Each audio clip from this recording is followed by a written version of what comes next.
శారదా చంద్రమౌళీసం రత్నగర్భగణేశ్వరం శంకరం చ ఋష్యశృంగేశం తుంగాం లోకగురూన్ భజే. శృంగేరి శారదాపీఠ ఉభయ జగద్గురువుల యొక్క పాదపద్మాలకి నమస్కారం చేసుకుంటూ, అలాగే జ్యోతిష్శాస్త్రాన్ని భావితరాల వారికి ప్రసాదించిన ఋషుల యొక్క పాదపద్మాలకి నమస్కారం చేసుకుంటూ, నాకు ఈ జ్యోతిష విద్యను నేర్పిన గురువర్యులు జ్యోతిష బ్రహ్మ కీర్తిశేషులు శ్రీ ఈరంకి సూర్యనారాయణమూర్తి గారు, సూర్యశ్రీ దైవజ్ఞ గారి యొక్క పాదపద్మాలకి నమస్కారం చేసుకుంటూ, ఓం శ్రీ మహాగణాధిపతి నమః, శ్రీ గురుభ్యో నమః, హరి ఓం. వీక్షకులందరికీ నమస్కారం. ధనురాశి వారికి గత వారంతో పోల్చుకుంటే చెప్పుకోదగ్గ గ్రహస్థితి యొక్క మార్పు ఏమీ కూడా కనబడడం లేదు. మరీ ముఖ్యంగా చంద్రుడు మినహాయించి మిగతా ఏ గ్రహాలు కూడా అనుకూలించడం లేదు. ఇది గత వారం కూడా చెప్పుకున్నాం.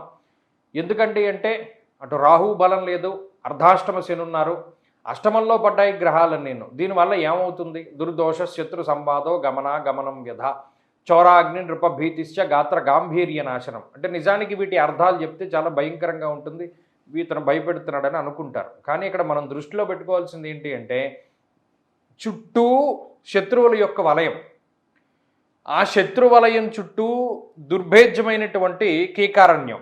అటు పోని మనం ఎంతో శ్రమపడి వీళ్ళని దాటుకుని వెళదాము అంటే అంధకారం, అక్కడంతా అడవి, దాంట్లో భయంకరమైనటువంటి జంతువులు.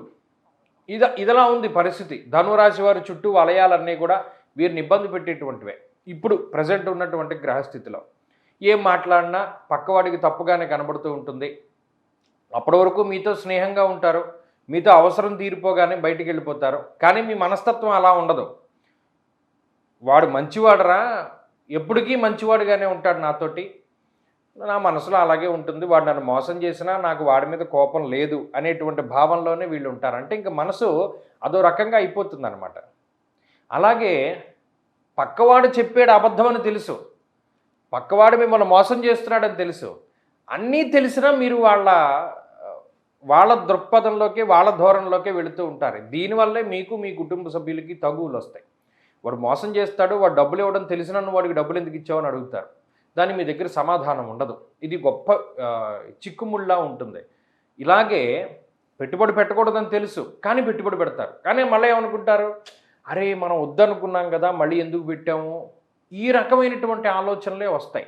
తప్పు చేయకూడదు కానీ చేసేస్తూ ఉంటారు, ఆపుకోలేరు.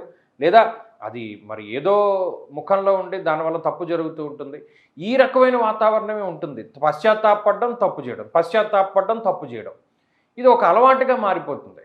దీని నుండి ఎలా బయటపడాలి అన్న ఆలోచనతోటి ఈ వారం అంతా పూర్తయిపోతుంది. కాబట్టి ఎన్ని ఉన్నాయో అన్నిటిలోనూ, ఉద్యోగంలోనూ వ్యాపారంలోనూ అన్నింటిలోనూ ఈ విషయాలన్నీ కూడా కనబడుతూ ఉంటాయి.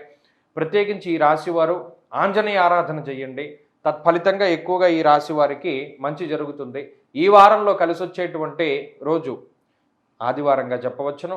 అదృష్ట సంఖ్య 4, అదృష్ట వర్ణము ఎరుపు. తదుపరి మకర రాశి.